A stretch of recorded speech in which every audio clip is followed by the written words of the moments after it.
jajanan tradisional super gampang. Ini namanya celorot atau dumbek. Kalau di tempat kalian namanya apa nih? Kita potong-potong dulu gula merahnya. Habis itu aku siapin pannya. Aku pakai sospen dari Idealef, dia anti lengket ya. Kita masak bahan satu sampai gula merahnya leleh semua ya. Kita kasih garam dan juga daun pandan. Kalau udah disaring biar nggak ada yang bergerindil dari sisa-sisanya.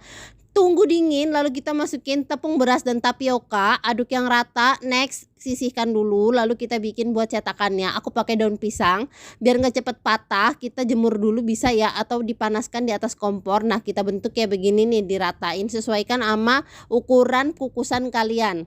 Kalau udah kita tata di gelas kayak begini, lalu dituang sampai penuh. Next, aku kukus selama 35 menit pakai api sedang aja. Aku pakai kompor induksi dari Idealef. Pemakaiannya gampang banget, tinggal dicolokin aja.